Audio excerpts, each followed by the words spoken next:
Continuamos estudiando hoy el capítulo 8 del segundo libro de los Reyes. Y en nuestro programa anterior estábamos hablando de Eliseo y su profecía con respecto a la muerte de Ben-Hadad, el rey de Siria.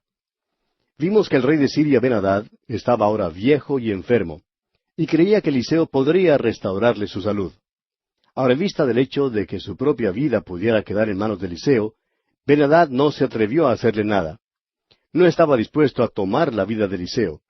Y envió entonces el rey Ben-Hadad a Hazael, que era el capitán de su ejército, y le dijo que llevara un presente y fuera a recibir a Eliseo, y le consultara si él sanaría de su enfermedad. Ahora recordamos que había una referencia a Hazael allá en el capítulo 19 del primer libro de los Reyes, versículo 15, donde leemos, «Y le dijo Jehová, Ve, vuélvete por tu camino, por el desierto de Damasco, y llegarás y ungirás a Hazael por rey de Siria». O sea que Hazael ya había sido ungido como rey. Debía suceder a Ben-Hadad en el trono de Siria. Hazael simplemente estaba esperando la muerte de Ben-Hadad. Ahora señalamos que siempre había un problema en ser rey en esos tiempos. Era muy difícil para el sucesor, ya fuera hijo o general o cualquier otro. Era difícil, pues, dejar caer lágrimas en el funeral para ellos, porque ese mismo funeral sería el que les daría el paso al trono que ocuparían como sucesores del rey que había muerto. De modo que Hazael salió para recibir a Eliseo, pero no creemos que saliera con mucho entusiasmo. Hazael, pues, llevó consigo un gran regalo para Eliseo de parte del rey. Y cuando encontró a Eliseo le dijo, «Tu hijo Ben-Hadad, rey de Siria, me ha enviado a ti diciendo, ¿sanaré de esta enfermedad?» Y dijimos que como respuesta Eliseo le dijo fingidamente, «Yo sé que te gustaría que el rey se sanara». Ahora le dijo eso porque eso era exactamente lo que Hazael no quería oír, pero era lo que Ben-Hadad sí deseaba escuchar. Sin embargo, Eliseo dice que el rey no se sanará, sino que morirá. Dice que el Señor se lo ha revelado. Y ante tal noticia, Hazael apenas pudo contener su alegría. Claro que fingió tener pena, fingió estar entristecido y compungido, pero allá en lo íntimo, secretamente, se alegró cuando se dio cuenta que el rey Ben-Hadad moriría y que él entonces le sucedería en el trono. Sería el nuevo rey. Pero fíjese usted lo que Eliseo hizo. Leamos los versículos 11 hasta el 15 de este capítulo 8 del segundo libro de los Reyes. «Y el varón de Dios le miró fijamente, y estuvo así hasta hacerlo ruborizarse. Luego lloró el varón de Dios. Entonces le dijo a Hazael, ¿por qué llora mi señor? Y él respondió, porque sé el mal que harás a los hijos de Israel, a sus fortalezas pegarás fuego, a sus jóvenes matarás a espada, y estrellarás a sus niños, y abrirás el vientre a sus mujeres que estén encintas. Y Hazael dijo, pues que es tu siervo, este perro, para que tenga tan grandes cosas. Y respondió Eliseo, Jehová me ha mostrado que tú serás rey de Siria. Y Hazael se fue y vino a su señor, el cual le dijo, ¿qué te ha dicho Eliseo? Y él respondió, me dijo que seguramente sanarás. El día siguiente tomó un paño y lo metió en agua y lo puso sobre el rostro de Ben-Hadad, y murió, y reinó Hazael en su lugar. No sabemos si Hazael fuera perro o no, pero vemos que le mintió a Ben-Hadad. Le dijo al rey que sí mejoraría, pero al día siguiente el rey falleció. Ahora el resto de este capítulo quizá pueda confundirle, a menos que tenga a mano y siga con todo cuidado la tabla cronológica que enviamos con las notas y bosquejos a los oyentes que nos la solicitan. Leamos pues los versículos 16 al 18 ahora. En el 5.º año de Joram, hijo de Acab, rey de Israel, y siendo Josafat rey de Judá, comenzó a reinar Joram, hijo de Josafat, rey de Judá. De 32 años era cuando comenzó a reinar, y 8 años reinó en Jerusalén. Y anduvo en el camino de los reyes de Israel, como hizo la casa de Acab, porque una hija de Acab fue su mujer, e hizo lo malo ante los ojos de Jehová. Ahora sí, quizá usted puede entender el por qué Dios no favorece los matrimonios entre los de distintas razas o religiones. Ahora empezamos a ver que Israel, como una gran nación, va en decadencia. Limna se rebeló contra los israelitas. Luego Joram murió. Leamos los versículos 19 al 24 de este capítulo 8 del segundo libro de los Reyes. Con todo eso, Jehová no quiso destruir a Judá, por amor a David su siervo, porque había prometido darle lámpara a él y a sus hijos perpetuamente. En el tiempo de él se rebeló Edom contra el dominio de Judá, y pusieron rey sobre ellos. Joram por tanto pasó a Zair, y todos sus carros con él, y levantándose de noche atacó a los de Edom, los cuales le habían sitiado, y a los capitanes de los carros, y el pueblo huyó a sus tiendas. No obstante, Edom se libertó del dominio de Judá hasta hoy. También se rebeló Libna en el mismo tiempo. Los demás hechos de Joram y todo lo que hizo, ¿no están escritos en el libro de las crónicas de los reyes de Judá? Y durmió Joram con sus padres, y fue sepultado con ellos en la ciudad de David, y reinó en lugar suyo Ocosías su hijo. Dice aquí que fue sepultado en la ciudad de David, y Ocosías su hijo reinó en su lugar. Ahora Ocosías se unió con Joram en el norte, donde atacaron a los sirios. Joram fue herido en esa batalla. Regresó a Jezreel para sanarse de las heridas que había sufrido de mano de los sirios. Pasemos ahora al versículo 29. Y el rey Joram se volvió a Jezreel para curarse de las heridas que los sirios le hicieron frente a Ramot, cuando peleó contra Hazael, rey de Siria. Y descendió Ocosías, hijo de Joram, rey de Judá, a visitar a Joram, hijo de Acab, en Jezreel, porque estaba enfermo. Y vemos que el reino del norte también empieza a decaer. Dentro de poco entrarán en cautiverio. Y así concluye el capítulo 8 del segundo libro de Reyes. Llegamos ahora al capítulo 9. Y en este capítulo, Eliseo envía a uno de los hijos de los profetas, a Jehú, en Ramot de Galaad, para ungirlo como rey de Israel, para pronunciar juicio contra la casa de Acab. Luego el ejército proclama a Jehú como rey de Israel. Jehú por su parte mata a Joram, quien había sido hasta entonces el rey de Israel. Mata también a Ocosías, rey de Judá, y a Jezabel. Jezabel trata de ganar a Jehú por medio de la seducción, pero vemos que ella es demasiado vieja. La profecía de Elías sobre la muerte de Jezabel se cumple entonces literalmente. Es el horroroso fin de una mujer terrible y perversa. Al comenzar nuestro estudio de este capítulo 9, del segundo libro de los Reyes, debemos tener presente que Ocosías, el rey de Judá, subió a visitar a Joram en Jezreel, porque Joram había sido herido en la batalla, y estaba recobrándose allí de sus heridas. Al parecer estaba muy enfermo. Leamos pues los primeros 4 versículos de este capítulo 9 del segundo libro de los Reyes.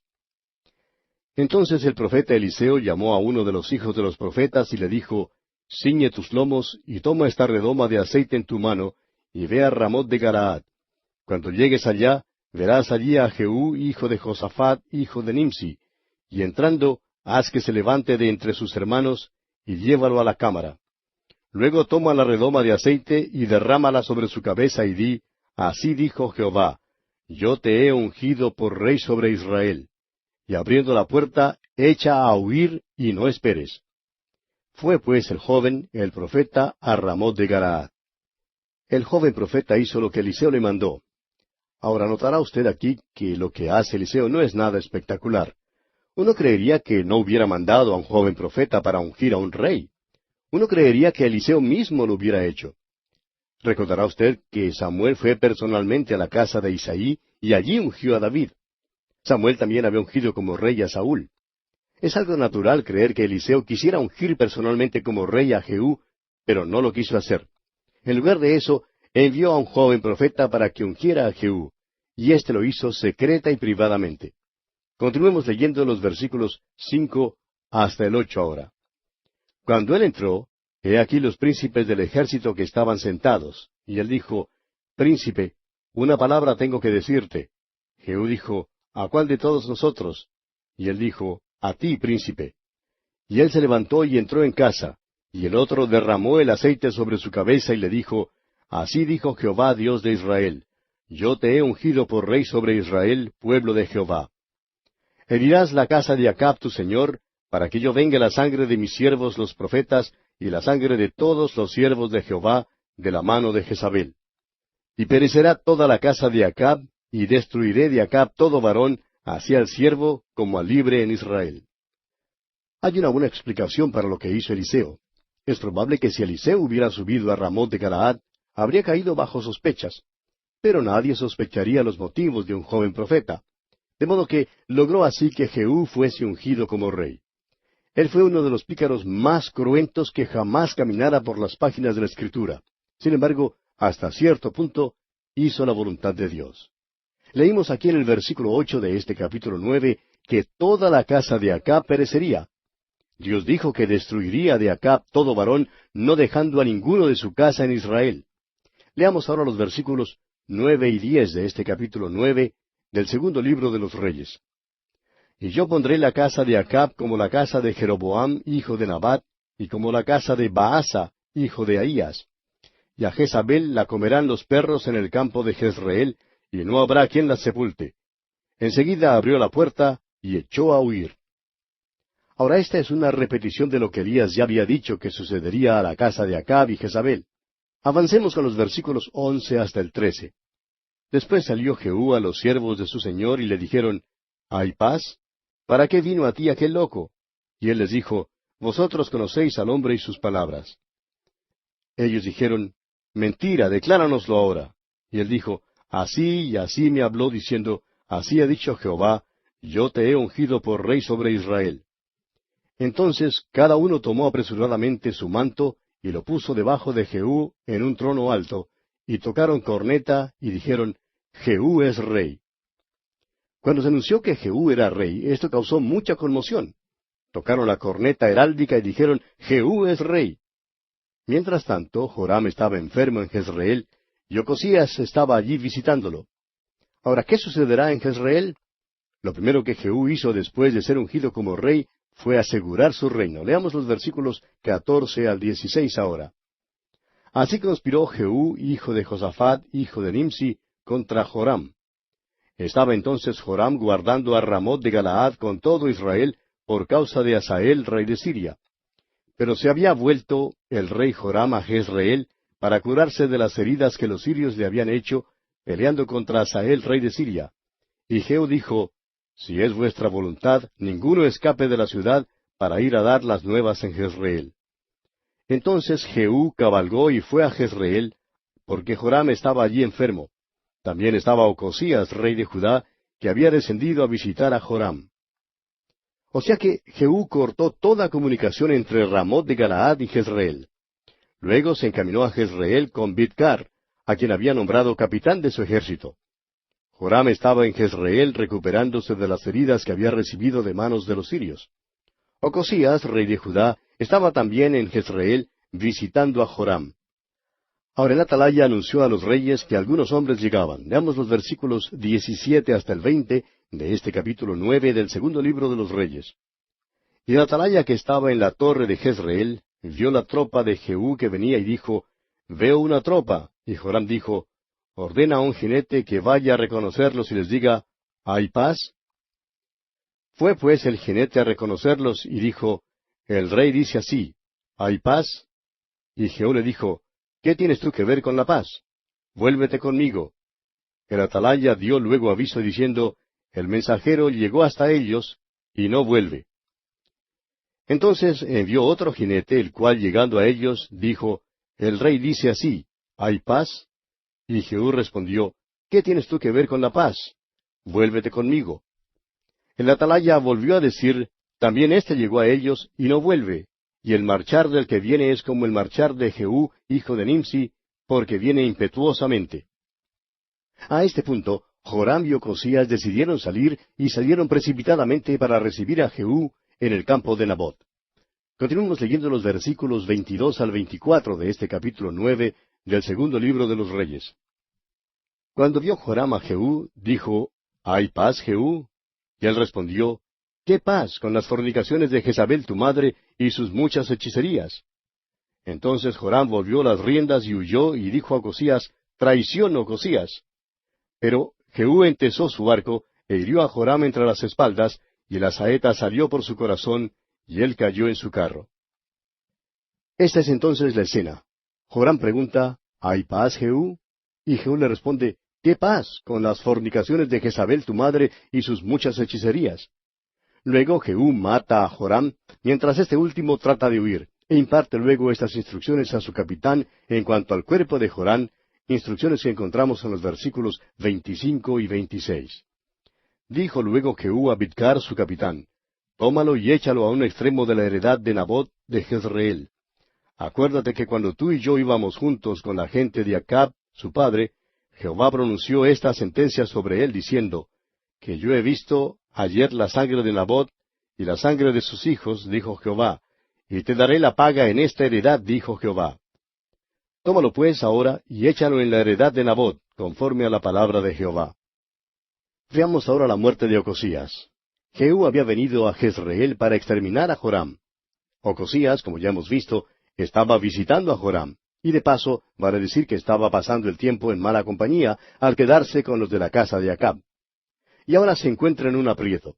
Cuando Jehú llegó para destruir a Joram, vemos que destruyó también a Ocosías. Leamos el versículo 27 de este capítulo 9 del segundo libro de los Reyes. Viendo esto, Ocosías, rey de Judá, huyó por el camino de la casa del huerto. Y lo siguió Jehú diciendo, herí también a éste en el carro. Y le hirieron a la subida de Gur, junto a Ibleam.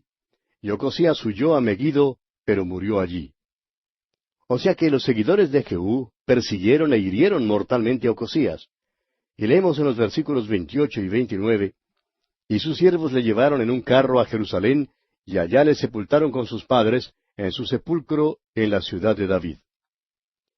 En el 11º año de Joram, hijo de Acab, comenzó a reinar Ocosías sobre Judá.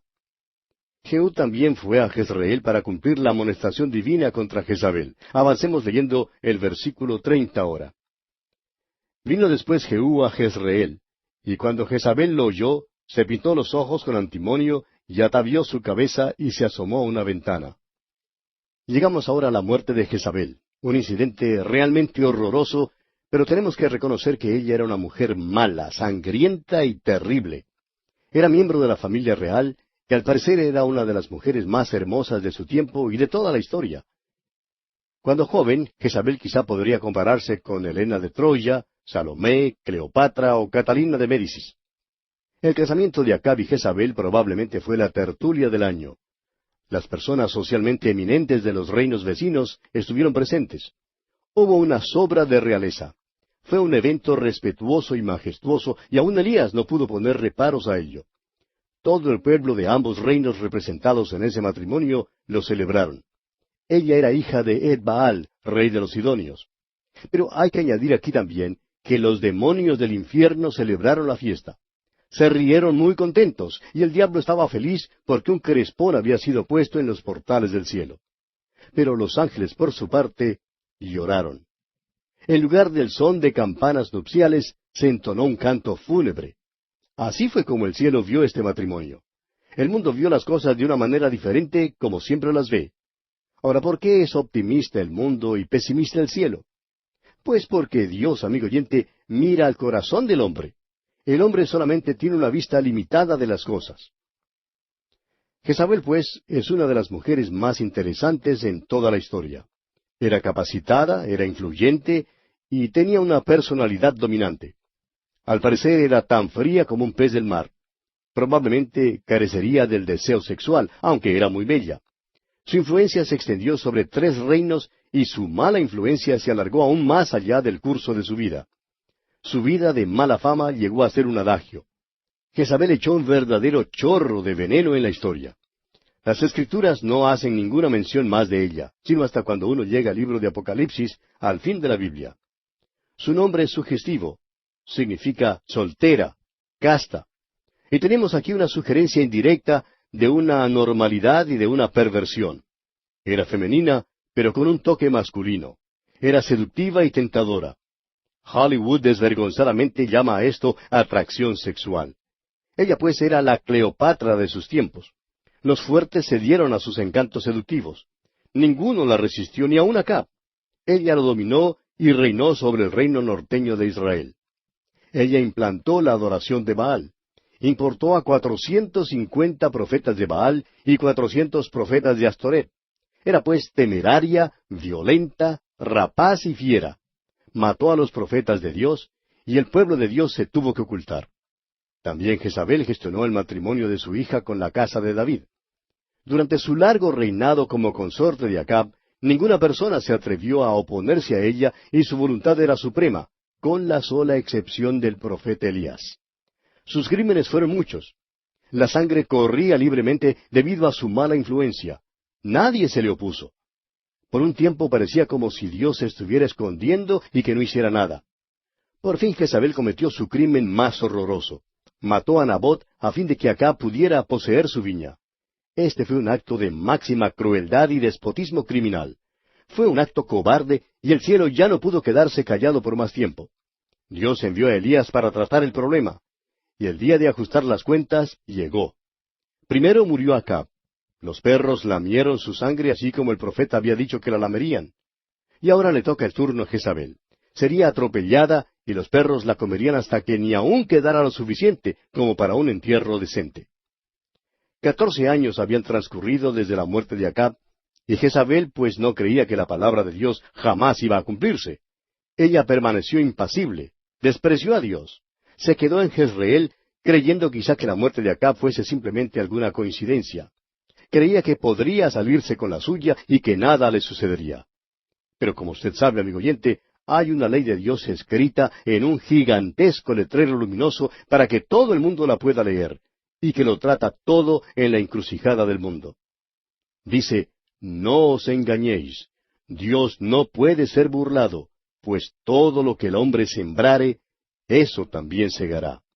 Estas fueron las palabras del apóstol Pablo en su carta a los Gálatas, capítulo 6, versículo 7. Y en el Evangelio según San Lucas, capítulo 6, versículo 38, el mismo Señor Jesucristo dijo, porque con la misma medida con que medís, os volverán a medir. Este es uno de los capítulos más sórdidos y sádicos en toda la historia. Es horrible, horripilante, es una escena sangrienta. Es una de las escenas más repugnantes y repulsivas en las páginas de la historia. Ahora Jezabel es la reina madre. Ha estado viviendo con todo su lujo en el palacio de Jezreel. La terrible profecía de ese hombre Elías, a quien ella había odiado tanto, todavía no se había cumplido. Pero de repente, desde el norte, vino este hombre Jehú, y en pocos instantes dio muerte a 2 reyes, el rey de Israel y el rey de Judá. Jezabel ve que su propio hijo Joram había sido brutalmente muerto. ¿Qué va a hacer ella? Pues vemos que ella se pinta los ojos con antimonio, atavía su cabeza y se asoma a la ventana. Esta reina orgullosa todavía creía que podía seducir a su apresador y cautivarlo por medio de sus atractivos femeninos. Ahora ella tenía un nieto que ya había cumplido 23 años. En otras palabras, esta mujer ya no es joven, es vieja, y ni la compañía de los productos Revlon, ni la de los productos Max Factor podían ayudarla. No tenían fórmulas secretas para lociones, polvos, rociadores o cremas para hacer que esta reina ya marchita se viera atractiva nuevamente. Se asomó pues a la ventana y empleó la lisonja. Pero vamos a dejar el resto de esta historia para nuestro próximo programa, amigo oyente, porque nuestro tiempo por hoy ya se ha agotado.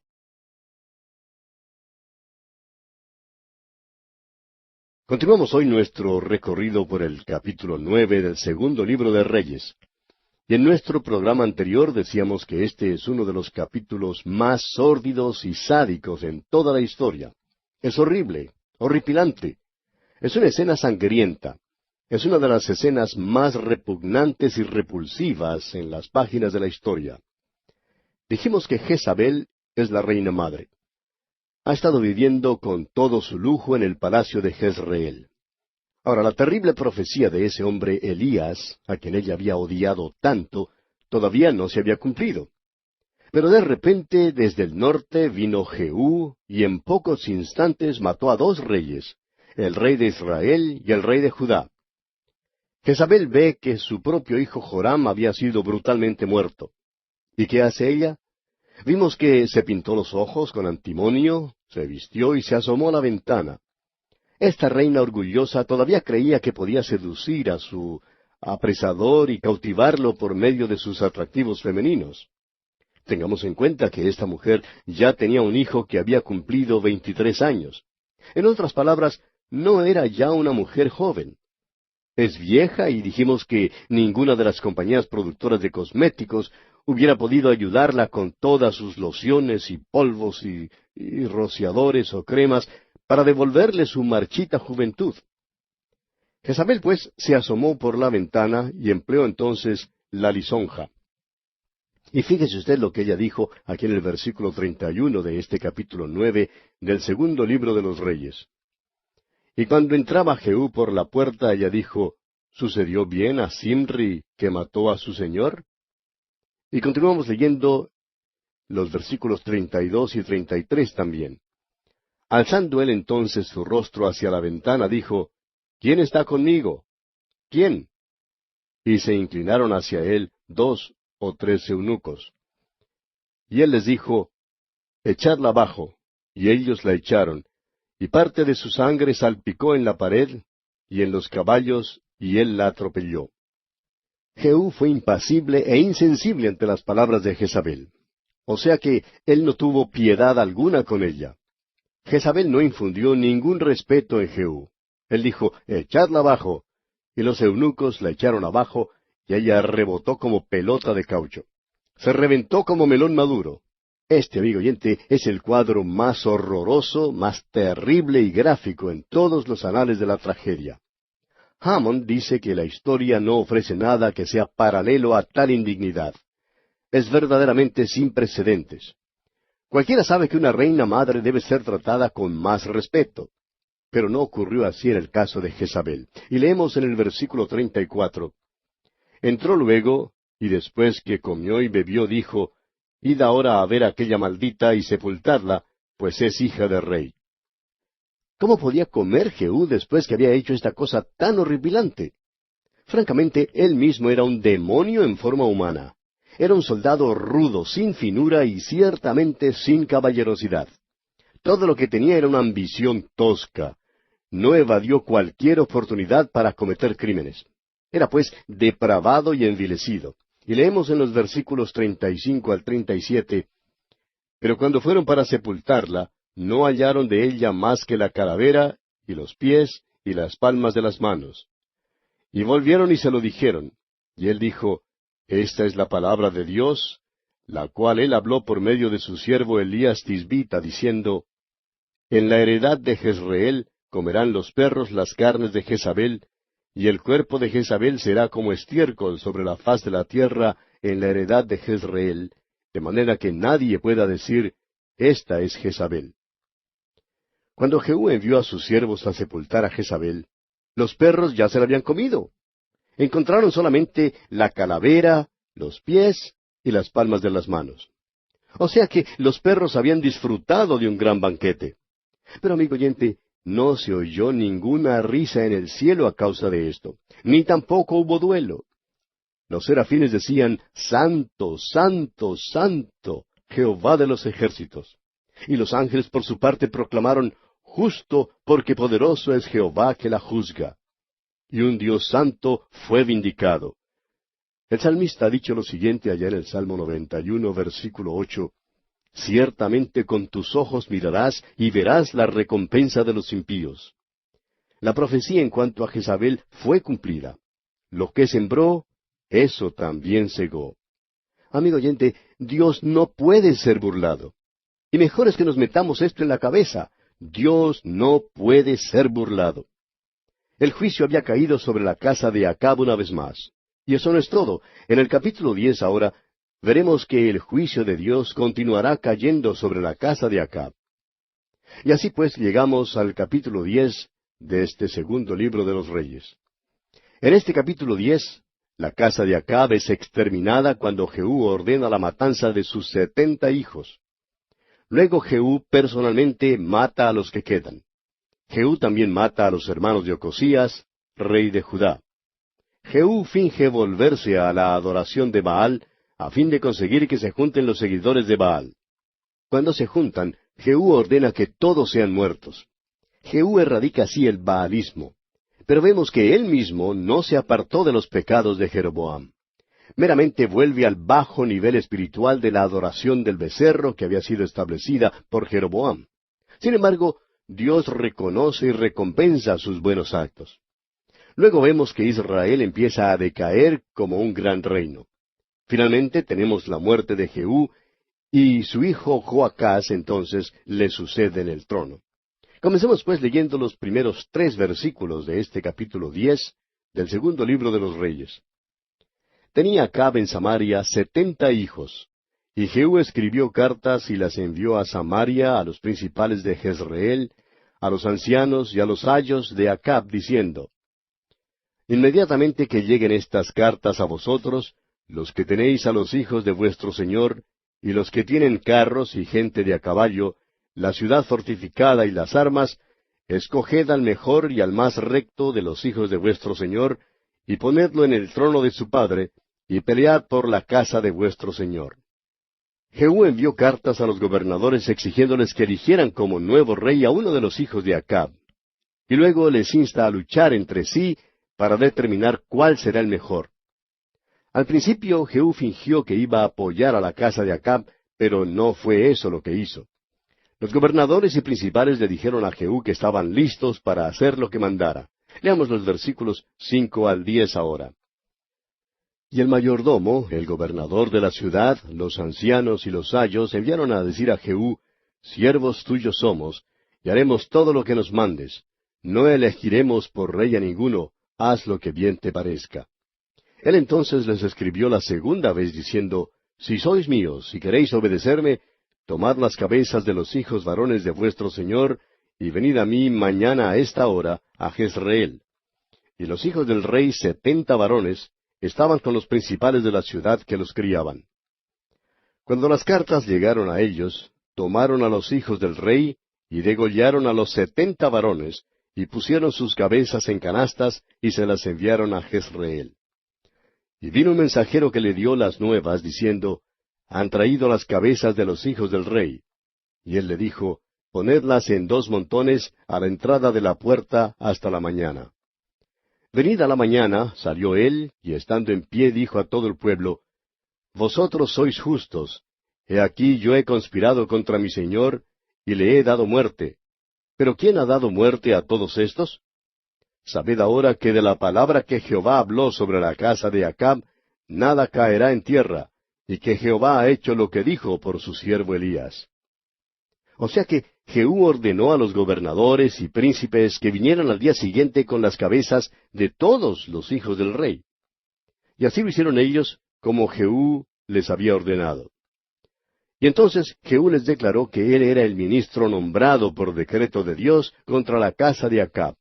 Y entonces dio muerte a todos los oficiales del gobierno, de la administración de Acab, y a todos los que pudiesen representar alguna amenaza a su reinado.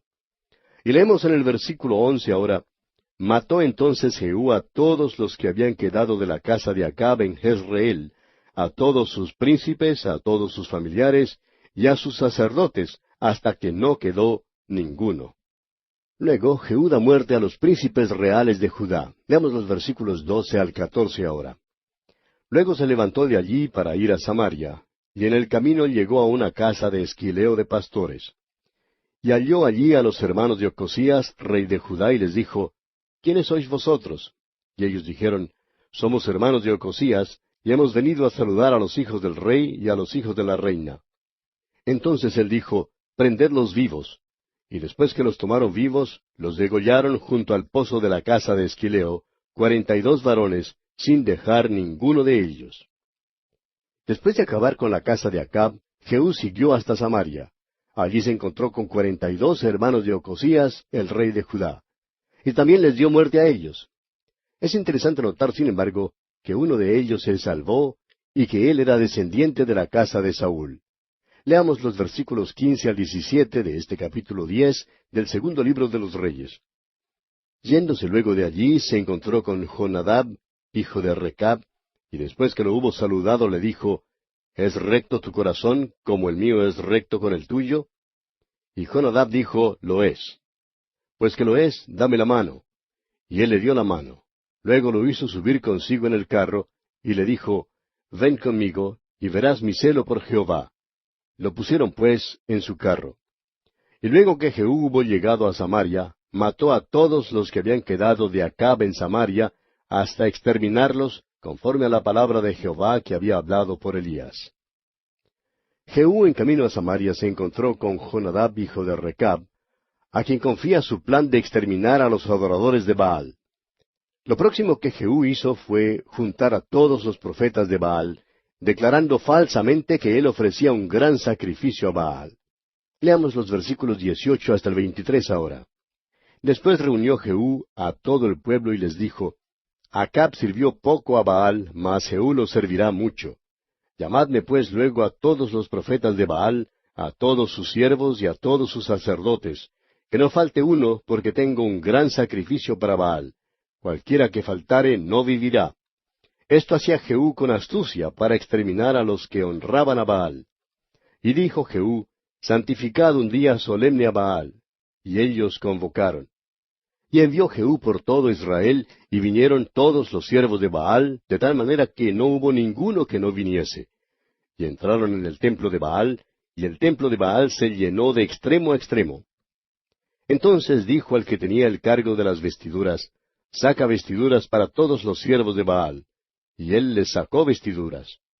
Y entró Jehú con Jonadab, hijo de Recab, en el templo de Baal, y dijo a los siervos de Baal, Mirad y ved que no haya aquí entre vosotros alguno de los siervos de Jehová, sino solo los siervos de Baal. Jehú no tenía ninguna intención de adorar a Baal. Cuando todos los profetas se juntaron, él les dio muerte. Ese sacrificio a Baal, que él había convocado, era solamente una trampa en la cual cayeron todos los profetas de Baal. Leamos los versículos 24 al 28 ahora. Y cuando ellos entraron para hacer sacrificios y holocaustos, Jehú puso fuera a 80 hombres y les dijo, Cualquiera que dejare vivo a alguno de aquellos hombres que yo he puesto en vuestras manos, su vida será por la del otro. Y después que acabaron ellos de hacer el holocausto, Jehú dijo a los de su guardia y a los capitanes, Entrad y matadlos, que no escape ninguno. Y los mataron a espada y los dejaron tendidos los de la guardia y los capitanes. Y fueron hasta el lugar santo del templo de Baal, y sacaron las estatuas del templo de Baal, y las quemaron. Y quebraron la estatua de Baal, y derribaron el templo de Baal, y lo convirtieron en letrinas hasta hoy. Así exterminó Jehú a Baal de Israel. Es verdad que Jehú mató a los profetas de Baal, pero él mismo nunca se volvió al verdadero Dios. Leamos ahora el versículo 29. Con todo eso, Jehú no se apartó de los pecados de Jeroboam, hijo de Nabat, quien hizo pecar a Israel, y dejó en pie los becerros de oro que estaban en Betel y en Dan. O sea que Jehú se volvió a la adoración del becerro que Jeroboam había establecido. No adoró a Baal ni a los dioses de los sidonios, sino que se ocupó en la adoración del becerro, la cual al parecer provino de la tierra de Egipto. Ahora Jehú no se volvió al Señor, pero fíjese usted cuán justo es Dios en estos asuntos. Leamos el versículo 30. Y Jehová dijo a Jehú, Por cuanto has hecho bien ejecutando lo recto delante de mis ojos, e hiciste a la casa de Acab conforme a todo lo que estaba en mi corazón, tus hijos se sentarán sobre el trono de Israel hasta la 4ª generación. Dios notó el hecho de Jehú de haber exterminado a la casa de Acab, aunque lo hizo de una manera brutal. Dios hace que la ira de los hombres le alabe, amigo oyente. Tenemos necesidad de reconocer que los pensamientos de Dios no son nuestros pensamientos, ni los caminos de Él nuestros caminos. Y leemos en el versículo 31 de este capítulo 10 del segundo libro de los Reyes, Mas Jehú no cuidó de andar en la ley de Jehová Dios de Israel con todo su corazón, ni se apartó de los pecados de Jeroboam, el que había hecho pecar a Israel. Tenemos ahora otro aspecto importante. Leamos los versículos 32 y 33.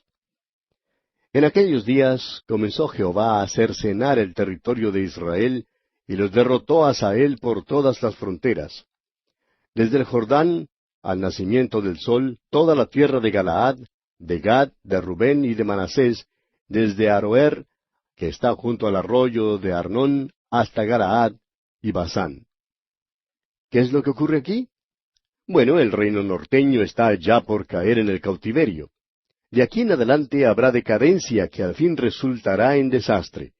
Serán llevados cautivos a Asiria. Ahora es verdad que Jehú había eliminado a toda la línea de Acab en el reino del norte, pero Atalía, hija de Acab y Jezabel, se había casado en la línea del rey de Judá, en el linaje de David. Y ella hará una cosa increíble, terrible y sangrienta. Veremos más tarde lo que ella hizo. Pero esto es lo que sucede, amigo oyente, cuando los hombres se apartan de Dios. Hoy en día creemos que somos muy civilizados. Hablamos mucho acerca de la paz, cuando nos hemos ocupado, empezando con la Primera Guerra Mundial hasta el presente, en una serie de guerras, de las guerras más sangrientas que el mundo jamás haya visto. Hablamos hoy en día en cuanto a cuán civilizados somos. Sin embargo, hay menos peligro en la selva del África que el que hay en las calles de muchas de nuestras ciudades. Amigo oyente, permítanos decir que una idea crasa y equivocada de Dios es el motivo por el cual nos hallamos en tantos apuros. Bien, concluyamos este capítulo 10 leyendo los versículos finales, versículos 34 al 36.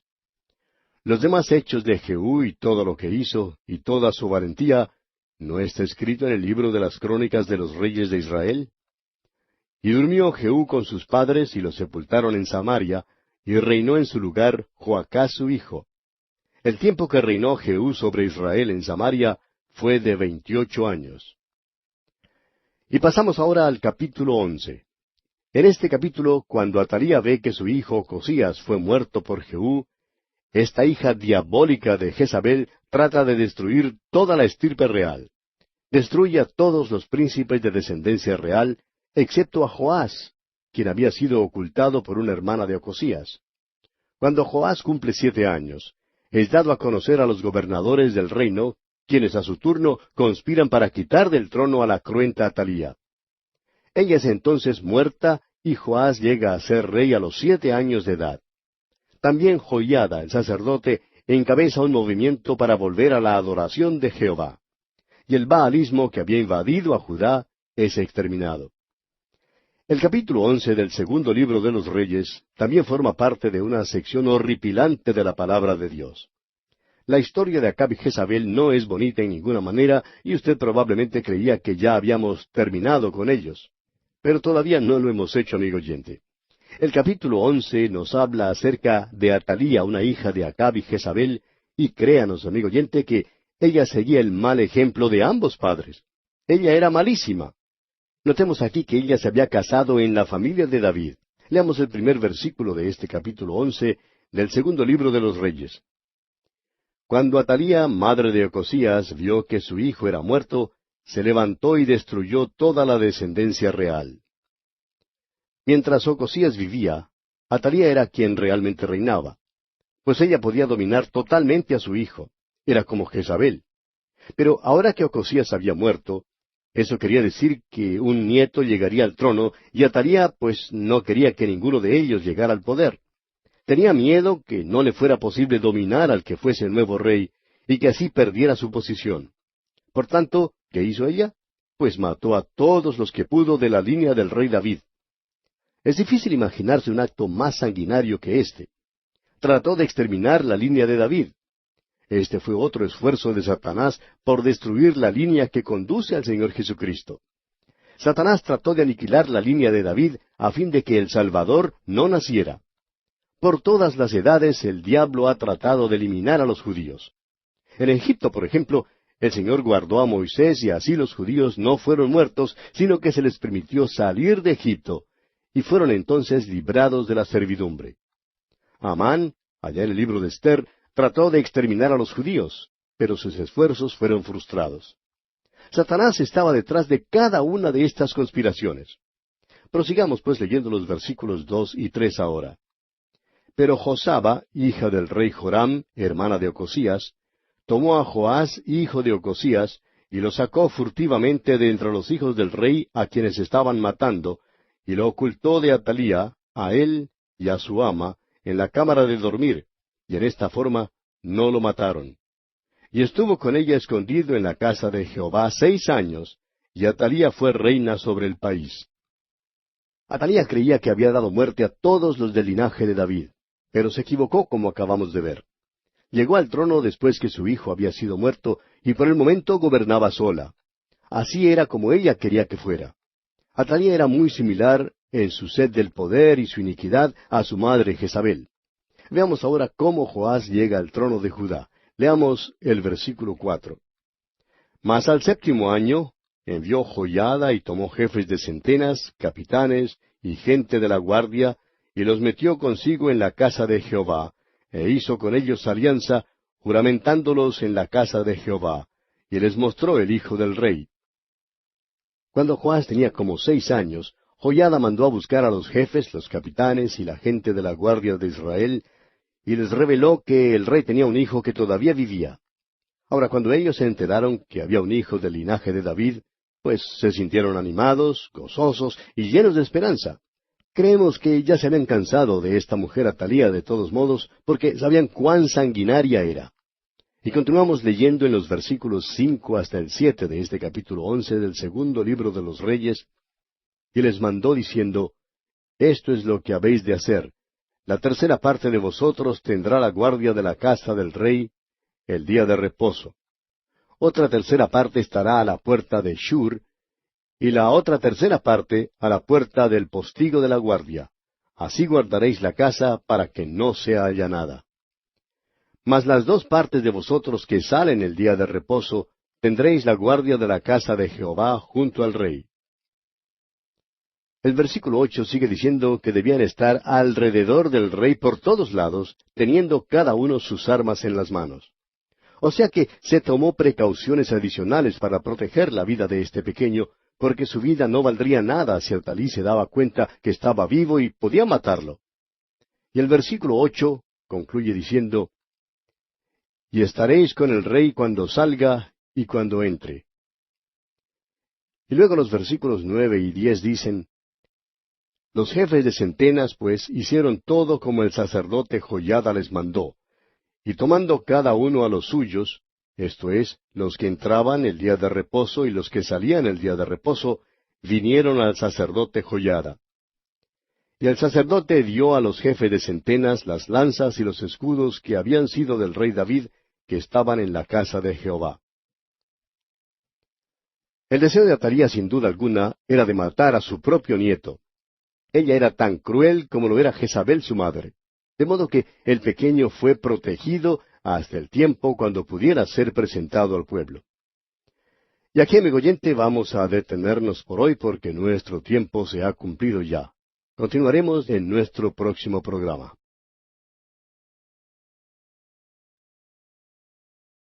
Continuamos hoy nuestro estudio del capítulo 11 del segundo libro de los Reyes. Y en nuestro programa anterior estábamos hablando de cómo Joás había llegado al trono de Judá. Y dijimos que cuando Joás tenía como 6 años, Joiada, el sacerdote, mandó a buscar a los jefes, a los capitanes y gente de la guardia de Israel, y les reveló que el rey tenía un hijo que todavía vivía. Ahora, cuando ellos se dieron cuenta de que había un hijo, del linaje de David, pues se sintieron animados, gozosos y llenos de esperanza. Creemos que se habían cansado ya de esta mujer Atalía de todos modos porque se habían dado cuenta cuán sanguinaria era. Joiada pues mandó a buscar a los jefes de los capitanes y a la gente de la guardia de Israel, y les dio instrucciones precisas con respecto a la seguridad personal de Joás, el nuevo rey. Y vimos que debían estar alrededor del rey por todos lados, teniendo cada uno sus armas en las manos. O sea que se tomó precauciones adicionales para proteger la vida de este pequeño, porque su vida no valdría nada si Atalía se daba cuenta que estaba vivo y podía darle muerte. El deseo de Atalía, sin duda alguna, era de matar a su propio nieto. Ella era tan cruel como lo era Jezabel. De modo que el pequeño fue protegido hasta el tiempo cuando pudiera ser presentado al pueblo. Continuamos hoy leyendo los versículos 11 y 12 de este capítulo 11 del segundo libro de los Reyes. Y los de la guardia se pusieron en fila, teniendo cada uno sus armas en sus manos, desde el lado derecho de la casa hasta el lado izquierdo, junto al altar y el templo, en derredor del rey. Sacando luego Joiada al hijo del rey, le puso la corona y el testimonio, y le hicieron rey ungiéndole, y batiendo las manos dijeron, ¡Viva el rey! Este fue un gran día para el reino de Judá en el sur. Ahora tenían un rey del linaje de David. Las cosas por un tiempo allí parecían bastante desalentadoras. Veamos ahora la ejecución de Atalía. Leamos el versículo 13. Oyendo Atalía el estruendo del pueblo que corría, entró al pueblo en el templo de Jehová. No habían convidado a Atalía a la coronación del rey, por supuesto. Evidentemente ella estaba en el palacio de David, en el monte de Sión, desde cuya altura podía contemplar todo lo que acontecía en el área del templo. Cuando oyó los gritos y el estruendo del pueblo, fue al templo para ver qué era lo que estaba pasando. Y leemos en el versículo 14, Y cuando miró, he aquí que el rey estaba junto a la columna, conforme a la costumbre, y los príncipes y los trompeteros junto al rey, y todo el pueblo del país se regocijaba, y tocaban las trompetas. Entonces Atalía, rasgando sus vestidos, clamó a voz en cuello, «¡Traición, traición!». Este, claro, era el concepto de Atalía en cuanto a la traición. Y continuamos leyendo los versículos 15 y 16 de este capítulo 11, de este segundo libro de los Reyes. Mas el sacerdote Joiada mandó a los jefes de centenas que gobernaban el ejército, y les dijo, «Sacadla fuera del recinto del templo, y al que la siguiere, matadlo a espada». Porque el sacerdote dijo que no la matasen en el templo de Jehová. Le abrieron pues paso, y en el camino por donde entran los de a caballo a la casa del rey, allí la mataron. Atalía trató de escapar, pero no tenía dónde ir. Ellos simplemente la mataron mientras ella trataba de huir, y así evitaron una apelación a la Corte Suprema. Acabaron con ella y creemos que hicieron lo correcto. Ahora, la remoción de Atalía quitó una nube negra del reino del sur. Había ahora un nuevo rey, pero este pequeño tenía que tener consejeros para reinar en su lugar, debido a que era tan joven. Uno de aquellos que lo había gestionado todo en cuanto a Joás era el sacerdote Joiada. Él había sido quien también había dirigido la ejecución de Atalía. Leamos ahora el versículo 17. Entonces Joiada hizo pacto entre Jehová y el rey y el pueblo, que serían pueblo de Jehová, y asimismo entre el rey y el pueblo. Este es el principio de un retorno a Dios.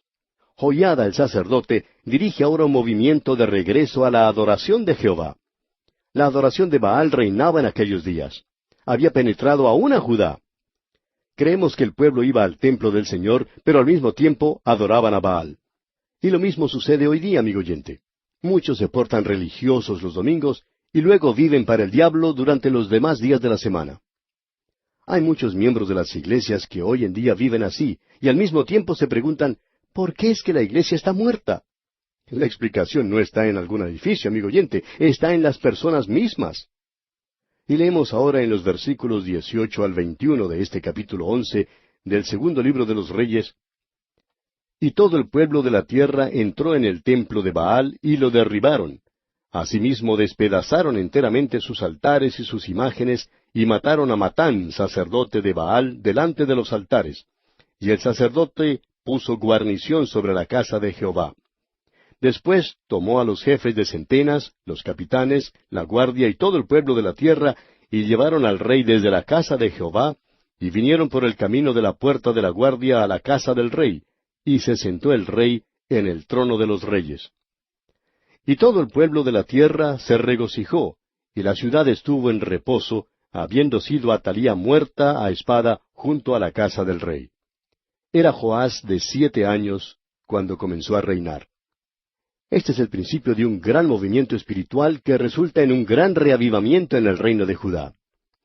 Y así concluimos el capítulo 11 de este segundo libro de los Reyes, y pasamos ahora al capítulo 12. En este capítulo vemos que Joás reina por 40 años, y hace lo recto ante los ojos de Jehová, restableció el culto divino y reparó el templo. Tenemos también en este capítulo que los sirios toman a Gat, y Joás tiene que pagar a Hazael, rey de Siria, a fin de que se aleje de Jerusalén. Y finalmente, Joás es muerto por una conspiración de sus siervos. Y le sucede en su trono a Amasías, su hijo. En el capítulo 12 tenemos el reinado de Joás, y veremos que es Joiada quien maneja su reino. Joiada el sacerdote fue el responsable del reavivamiento espiritual. Y quisiéramos aquí pasar lista a los reyes, amigo oyente. Hubo un total de 19 reyes que reinaron sobre el reino norteño de Israel.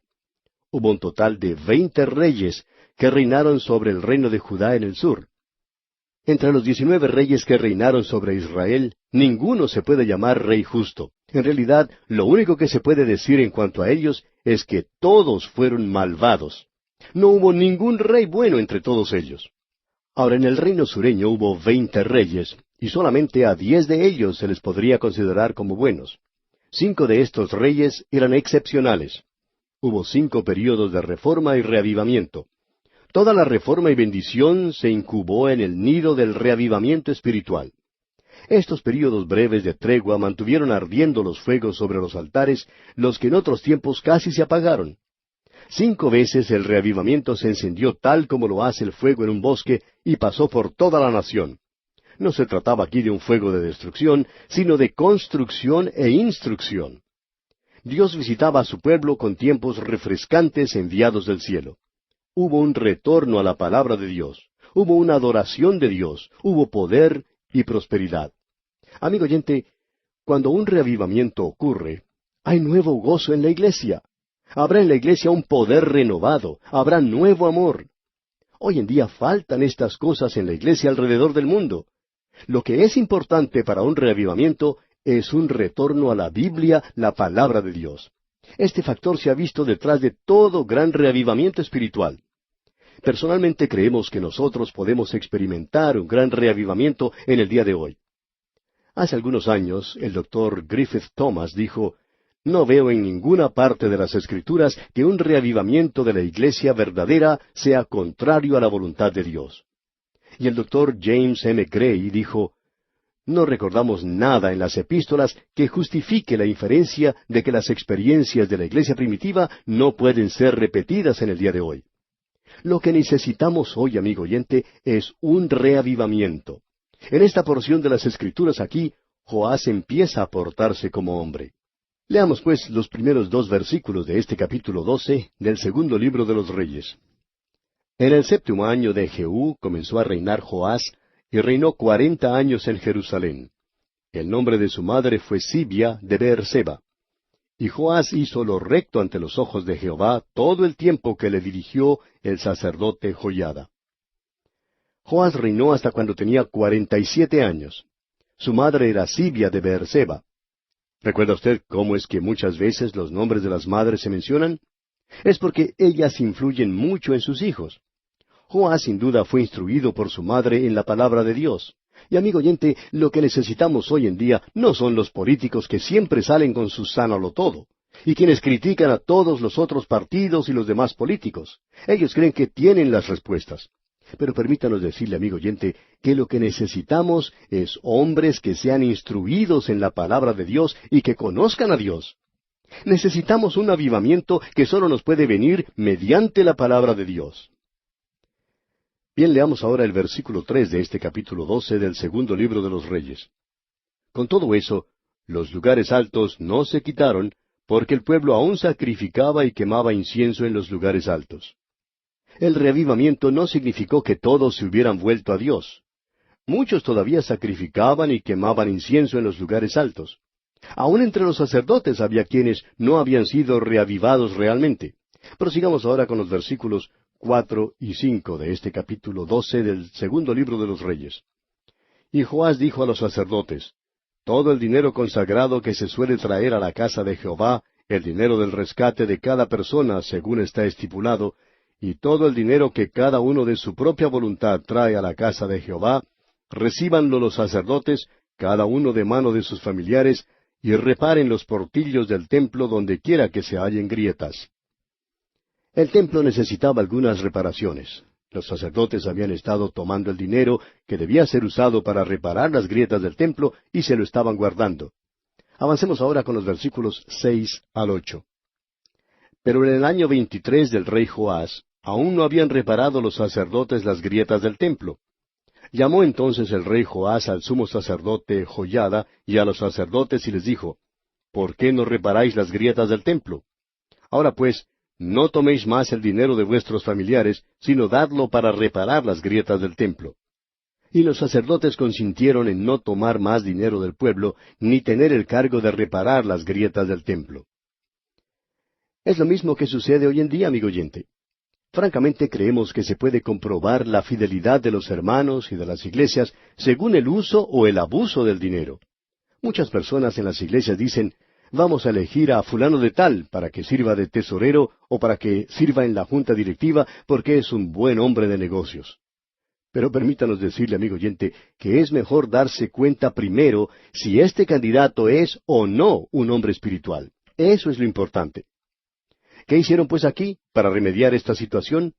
Pues prepararon un arca para el depósito del dinero a fin de que los sacerdotes no lo tocaran. Leamos el versículo 9. Mas el sumo sacerdote Joiada tomó un arca e hizo en la tapa un agujero, y la puso junto al altar a la mano derecha, así que se entra en el templo de Jehová. Y los sacerdotes que guardaban la puerta ponían allí todo el dinero que se traía a la casa de Jehová. Creemos que esta arca fue una buena idea. La llamaron el arca de Joás. Muchas organizaciones la usan hoy para recoger dinero. Y nos preguntamos a veces si los hermanos que usan un cofre como este conocen su historia. Fue un arca puesta junto al altar para que los diáconos y los predicadores y otros falsos religiosos no pudieran tocar el dinero. Y creemos que este sistema fue siempre uno de los mejores. Así que ya sabe usted lo que es el cofre de Joás. Notemos también que el dinero siempre era contado ante testigos, quienes también tomaban parte en el control de su manejo. Leamos los versículos 10 al 16 de este capítulo 12 del segundo libro de los Reyes. Y cuando veían que había mucho dinero en el arca, venía el secretario del rey y el sumo sacerdote, y contaban el dinero que hallaban en el templo de Jehová, y lo guardaban. Y daban el dinero suficiente a los que hacían la obra, y a los que tenían a su cargo la casa de Jehová. Y ellos lo gastaban en pagar a los carpinteros y maestros que reparaban la casa de Jehová, y a los albañiles y canteros, y en comprar la madera y piedra de cantería para reparar las grietas de la casa de Jehová, y en todo lo que se gastaba en la casa para repararla. Mas de aquel dinero que se traía a la casa de Jehová, no se hacían tazas de plata, ni despabiladeras, ni jofainas, ni trompetas, ni ningún otro utensilio de oro ni de plata se hacía para el templo de Jehová. Porque lo daban a los que hacían la obra, y con él reparaban la casa de Jehová. Y no se tomaba cuenta a los hombres en cuyas manos el dinero era entregado, para que ellos lo diesen a los que hacían la obra, porque lo hacían ellos fielmente. El dinero por el pecado y el dinero por la culpa no se llevaba a la casa de Jehová, porque era de los sacerdotes. En los dos siguientes versículos vemos que los tesoros del templo son usados para sobornar a Hazael, rey de Siria. Ahora es verdad que hubo un gran movimiento espiritual en esa tierra, pero hubo también maldad y la nación empezó a caer en un estado de decadencia. Leamos los versículos 17 y 18 ahora. Entonces subió Hazael, rey de Siria, y peleó contra Gat, y la tomó. Y se propuso Hazael subir contra Jerusalén, por lo cual tomó Joás, rey de Judá, todas las ofrendas que habían dedicado Josafat y Joram y Ocosías sus padres, reyes de Judá, y las que él había dedicado, y todo el oro que se halló en los tesoros de la casa de Jehová y en la casa del rey, y lo envió a Hazael, rey de Siria, y él se retiró de Jerusalén. En otras palabras, Joás con dinero trató de comprar a Hazael, rey de Siria. Y este capítulo 12 del segundo libro de los Reyes concluye dándonos a conocer la muerte de Joás y el ascenso de Amasías al trono de Judá. Leamos los versículos 19 y 20 ahora. Los demás hechos de Joás y todo lo que hizo, ¿no está escrito en el libro de las crónicas de los reyes de Judá?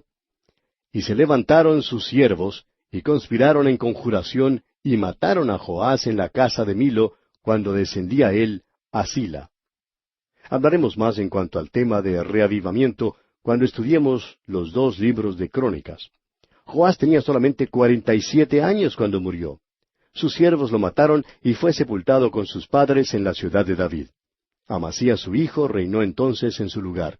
Y el versículo 21 de este capítulo 12 del segundo libro de los Reyes dice, Pues Josacar, hijo de Simeat, y Josabad, hijo de Somer, sus siervos, le hirieron y murió.